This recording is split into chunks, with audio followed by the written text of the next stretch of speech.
चाहिए, वो मैंने लिख दी रेड से। डन है? जी सर। ओके, तो अब देखिए 1774 चेन ऑफ कॉन्स्टिट्यूशनल डेवलपमेंट में सबसे पहली चीज मैंने लिखी है 1774। वो क्यों लिखी है? अगर आपको याद हो जाहिदा, वॉर ऑफ बक्सर किस साल हुई थी? War of Buxar sir 1764। War of Buxar BUXAR 1764 में, आगाली 1764, जिसमें पूरे बंगाल पर उन्हें कब्जा कर लिया था। 64। शिकस्त दे के भला किसको? मीर कासिम को। ओके, कासिम, मीर कासिम। अब ये तो बात बन गई जनाब। अब बात आगे चलती है। बात आगे ऐसे चलती है कि 1764 में वॉर ऑफ बक्सर के बाद पूरे बंगाल पे कब्जा कर लिया। फिर कुछ टाइम गुजरा, पेज 42 पे पहुंचिए आप लोग, जरा अपने नोट्स वाले जो पेज है PDF के 42 पे।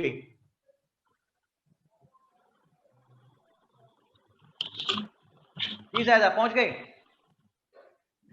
जी सर। क्या लिखा हुआ इस पे? दो कॉलम्स बने हुए हैं। जी 1774 Indian act 1950 1858 Indian act sir, ये वाला। शाबाश, यही है। शाबाश शाबाश, यही है बेटा, पेज 42। तो 1774 में फर्स्ट टाइम एवर यहां पे ब्रिटिश पार्लियामेंट ने कॉन्स्टिट्यूशनल रिकमेंडेशन भेजी, जिसमें 3 अहम बातें कही। नंबर 1, कहा east India company run India. यानी देखें कि कब्जा हुआ है बंगाल पे, ये इतनी सी जगह पे, और कह रहे हैं कि east India company run India. इसका मतलब है कि ये एक डॉक्यूमेंट्री एविडेंस है ब्रिटिशर्स के अगेंस्ट कि भाई आप तो चाहते ही यही थे ईस्ट इंडिया कंपनी से कि वो पूरे इंडिया पे आपका कब्जा करवा दे। ठीक है जी। दूसरी चीज क्या कहते हैं यहां पे? सुप्रीम कोर्ट का सिस्टम लगा दो, 1774 में कह रहे हैं। तो तीसरी चीज बड़ी इंपॉर्टेंट है, गवर्नर जनरल की पोस्ट क्रिएट कर दी। ये है 1774। चीजों को याद करना नहीं है, याद रखना है। अब हम चल पड़े असली मरहले की तरफ। 1774 से स्टार्ट हुआ, 1947 तक जाता है ये चेन जो मैंने आपको बना के दिया है सारा। ठीक है, पिक में भी आपके पास आ गया हुआ है। तो 1774 में 3 चीजें कहता है, east India company run India, दूसरी कहता है सुप्रीम कोर्ट का सिस्टम लगा दो, तीसरा गवर्नर जनरल की पोस्ट क्रिएट कर दी। उसके बाद हमें कॉन्स्टिट्यूशनल रिकमेंडेशन नजर आती हैं क्या हो गया मुझे 1858 में। 1858 में क्या होता है कि वार ऑफ इंडिपेंडेंस खत्म हो चुकी, ब्रिटिशर्स यहां कब्जा कर चुके, तो वहां से ब्रिटिश पार्लियामेंट से कॉन्स्टिट्यूशनल रिकमेंडेशंस बकायदा आती हैं, जिसमें सबसे पहली चीज ये है कि India is completely given under crown, यानी ये ब्रिटिश इंडिया बन गया है। दूसरी बात, उन्होंने ईस्ट इंडिया कंपनी अबॉलिश कर दी। तो कोई चीज जाहिदा कब अबॉलिश खत्म की जाती है? जब उसकी जरूरत खत्म हो जाती है, जब उसका मकसद असाइनमेंट पूरी हो जाती है, जब ये अपना टास्क हासिल कर लेती है। तो ईस्ट इंडिया कंपनी को खत्म कर दिया। तो भाई इसका मतलब है आपने ईस्ट इंडिया कंपनी भेजी ही इसलिए थी कि इंडिया पे कब्जा करवा दे। तो इंडिया पे कब्जा हो गया तो जनाब अली उसकी जरूरत खत्म हो गई, ईस्ट इंडिया कंपनी अबॉलिश्ड। तीसरी चीज, डॉक्ट्रिन ऑफ लैप्स अबॉलिश्ड। समझ आई बात? जी सर। डॉक्ट्रिन ऑफ लैप्स थी क्या कि अगर किसी स्टेट के राजा का बेटा नहीं, लीगल मेल हेयर नहीं, तो when the raja would die तो the state would fall to East India Company. ठीक है, यही थी जी। जी तो सर, यही थी। बनाई क्यों हुई थी? ताकि इस स्टेट पे भी कब्जा हो जाए, उस स्टेट पे भी कब्जा हो जाए, उस स्टेट पे भी कब्जा हो जाए। तो भाई अब तो पूरे इंडिया पे कब्जा हो गया, अब इसको आपने क्या करना है? तो that was abolished, doctrine of lapse का असूल भी खत्म। चौथी बात, यहां पे उन्होंने सेक्रेटरी ऑफ स्टेट की पोस्ट लगा दी। सेक्रेटरी ऑफ स्टेट क्या करता है? ये जनाब Ali day to day happenings की इतला देता है इंग्लैंड में, यानी इसके स्पुर्द काम पुप्पो वाला काम, नंदों वाला काम ये करता है, इधर की सारी इतलात उधर देता है। ठीक है जी। अगली चीज, यहां पे उन्होंने लगा दी पोस्ट वॉयसराय की। वॉइसराय क्या करता है? एडमिनिस्ट्रेटिव अफेयर्स देखिएगा सारे। जी क्या करेगा जी वॉइसराय? एडमिनिस्ट्रेटिव अफेयर्स देखेगा। और गवर्नर जनरल तो है ही, वो सारे के सारे देखेगा लेजिस्लेटिव अफेयर्स। ठीक है, तीनों को डिवाइड कर ले आपस में कि सेक्रेटरी ऑफ स्टेट पुफो डे टू डे हैपनिंग्स की इत्तलात देगा इंग्लैंड में, viceroy will take care of all the administrative affairs and governor general will take care of all the legislative affairs. It was 1858 के फौरन बाद फिर जरा सा संभले और 1861 में फर्स्ट टाइम एवर इंडिया में लेजिस्लेटिव काउंसिल्स एक्ट भेजते हैं। क्या भेजते हैं जी? Legislative councils act. ये लेजिस्लेटिव काउंसिल एक्ट क्या है 1861 का? इसमें उन्होंने फर्स्ट टाइम एवर यहां पे लेजिस्लेटिव काउंसिल बनाई। इस लेजिस्लेटिव काउंसिल में इन्होंने कहा कि as this legislative council is supposed to work for the local people of India, that is why Indians would also be the part of this legislative council. समझ आई ये बात आपको जायदा? जी सर थोड़ी सी। मैं बताता हूं। लेजिस्लेटिव काउंसिल बनाई और उसमें उन्होंने सोचा कि यार अगर इसमें हमने सारे अपने ब्रिटिशर ही रखे, सारे के सारे बंदे लेजिस्लेटिव काउंसिल में। लेजिस्लेटिव काउंसिल होती क्या है? Which is supposed to legislate for the country, आइन साजी जो करेगी। तो अगर हमने ये आइन साजी करने वाले लेजिस्लेटिव काउंसिल में सारे के सारे हम खुद ही ब्रिटिशर्स बैठ गए तो इंडियंस कहेंगे यार हमें तो पता ही नहीं है क्या है, वो माने पता नहीं ना माने, लड़ाई हो जाए यहाँ पे, एजिटेशन खड़ा हो जाए। और दूसरा, सारी दुनिया जो है वो देखेगी कि इन्होंने इंग्लैंड वाले ब्रिटिशर्स ने इंडिया पे कब्जा कर लिया है और लेजिस्लेटिव काउंसिल में सारे खुद ही बैठे हुए हैं। तो इससे बेहतर है कुछ एवं रबर स्टैंप्स के तौर पे लोकल्स अपने एतमाद वाले पकड़ के बिठा दो, और ये लोकल्स भी, इंडियंस भी खुश कि जनाब लेजिस्लेटिव काउंसिल में 12 सीटें हैं, 6 हम ब्रिटिशर बैठे हैं, 6 आप लोग बैठे हैं। ज्यादा बात समझ आई अब? जी सर आ गई। और दुनिया को भी दिखा देंगे कि देखो अगर हम लेजिस्लेटिव काउंसिल में यहां बैठे हैं इंडिया में बना के, तो हमने लोकल्स को भी बीच में हिस्सा दिया हुआ है, तो जस्टिफाइड रहेंगे, साफ नीट एंड क्लीन रहेंगे। क्लियर होगी बात?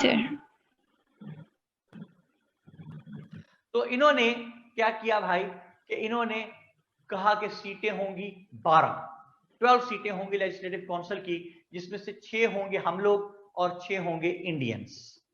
जो 6 इंडियंस रखे वो प्योरली अपनी मर्जी के चुन के रखे कि उनमें से कोई किसी भी स्टेज पे ब्रिटिशर्स से आंखें फेर ना ले, इसलिए अपनी मर्जी के रखे, हैंड पिक्ड। समझ आ गई जायदा? जी सर। ये हैंड पिक्ड क्यों रख रहे हैं? इसलिए कि डरे हुए हैं लोकल से, नेटिव्स से डरे हुए हैं कि ये तो रिवॉल्ट कर देते हैं 1857 में जैसे किया था, तो इसलिए अपनी मर्जी के 6 बंदे रखे 12 में से, लोकल जो 6 रखने थे अपनी मर्जी के रखे। और ये फिर भी डरे हुए हैं कि कहीं ये बगावत ना कर दें, तो कहा you are not allowed to make any question, no question. उन्होंने कहा ठीक है भाई, उन्हें क्या पता था लेजिस्लेटिव काउंसिल क्या होती है, उन्होंने कहा ठीक है भाई कोई सवाल नहीं करेंगे। उन्होंने कहा नो ऑब्जेक्शन, इन्होंने कहा ठीक है भाई नो ऑब्जेक्शन। उन्होंने कहा आप सोचा कि यार एक तो अपनी मर्जी के रख लिए हैं लेकिन फिर भी डर रहे हैं, तो कहा क्वेश्चन नहीं करना, उन्होंने कहा ठीक है नहीं करेंगे। फिर भी डरे हुए हैं ब्रिटिशर्स, कहा ऑब्जेक्शन भी कोई नहीं करना, उन्होंने कहा जी नहीं करेंगे। फिर भी डरे हुए हैं ब्रिटिशर्स, तो कहा सोचा कि कहीं ऐसा ना हो कि रेजोल्यूशन पास कर ले आपस में बैठ के कि जी अब क्वेश्चन कर सकते हैं, तो कहा नो रेजोल्यूशन। इन्होंने कहा ठीक है भाई रेजोल्यूशन भी कोई नहीं करेंगे। ओए फिर भी डरे हुए हैं ब्रिटिशर्स, तो उन्होंने कहा कि veto power with governor general. ठीक है जाहिदा, बात समझ आई आपको? Veto power with governor general, यानी देखिए 1774 में गवर्नर जनरल आया विद फुल पावर, 1858 में गवर्नर जनरल फुल पावर, 1861 में गवर्नर जनरल वीटो पावर, और 1861 में फर्स्ट टाइम लेजिस्लेटिव काउंसिल बनती है। तो सीटें कितनी रखी जाती हैं? 12 सीटें रखी हैं कि उन्होंने। अच्छा जी, वक्त गुजरा, 1892 आया और इसमें उन्होंने सीटें अब के जो 12 थी ना, देखें लोकल्स को आ गई समझ, 1861 में तो मैंने कहा ना इनको पता ही नहीं था लेजिस्लेटिव काउंसिल होती क्या है, तो 1892 तक समझ आ गई क्या होती है। तो इन्होंने कहा ब्रिटिशर्स लेजिस्लेटिव काउंसिल की सीटें बढ़ाओ, इतनी समझ आ गई है। तो 1892 के लेजिस्लेटिव काउंसिल्स एक्ट में वो सीटें जो 1861 में 12 थी, यहां 16 कर दी। ज्यादा समझ आ गई? जी सर समझ आ गई। 12 के सीटों के डब्बा डालें और ये 16 सीटों के डब्बा डालें ताकि आपको याद रहे। जी सर ठीक है। 16 सीटें, इन 16 सीटों में से उन्होंने कहा जी 8 होंगे ब्रिटिशर्स और 8 लोकल्स जो होंगे वो भी, उन्होंने कहा जी एक मिनट ठहरे, लोकल्स ने कहा, देखें समझ कितनी आ गई लोकल्स को 31 ईयर्स में, 1861 से 1892 तक।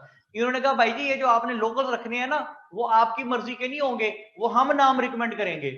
तो ब्रिटिशर्स इतने चालाक थे, उन्होंने कहा ओके फाइन भेज दो, 4 नाम म्यूनिसिपैलिटी भेज दे, 4 नाम कॉमर्स चैम्बर कॉमर्स भेज दे, 4 नाम यूनिवर्सिटीज भेज दें, 4 नाम रिलीजियस कम्युनिटीज भेज दें, हम उनमें से एक एक बंदा रख लेंगे। उन्होंने कहा ठीक है। उन्होंने नाम रिकमेंड करके भेजे, लोकल्स ने खुशी खुशी के हम भेज रहे हैं खुद से। ब्रिटिशर्स ने क्या किया, सबका इंटरव्यू किया, जिस बंदे से उनको लगा कि इसके दिल में ब्रिटिश गवर्नमेंट के खिलाफ कोई खार है या इसका कोई बाप दादा 1857 की वार लड़ता हुआ हमारे खिलाफ मारा गया था, इसका मतलब है इसको अंग्रेजों से कोई चपकलिश होगी, कोई कॉन्फ्लिक्ट के अंदर खार होगी, गुस्सा होगा, आउट। एक ऐसा बंदा जो खुद भी ब्रिटिश गवर्नमेंट में किसी कंपनी में नौकरी करता है, अब ब्रिटिश गवर्नमेंट में जॉब करता है, वो बंदा ठीक है, उसे कहा भाई तू आ जा लेजिस्लेटिव काउंसिल में। तो एक तरह से उन्होंने फिर लेजिस्लेटिव काउंसिल अपनी मर्जी के बंदों की ही बना ली। ज्यादा समझ आ गई बात? जी सर बिल्कुल। लेकिन यहां के लोगों को अब समझ आ गई है। इन्होंने कहा भाई जी बात सुने, we should not be treated as mere spectators, कि नो क्वेश्चन नो ऑब्जेक्शन, ये क्या बात है, हम आएंगे तो बोलेंगे तो बैठेंगे तो बात करेंगे।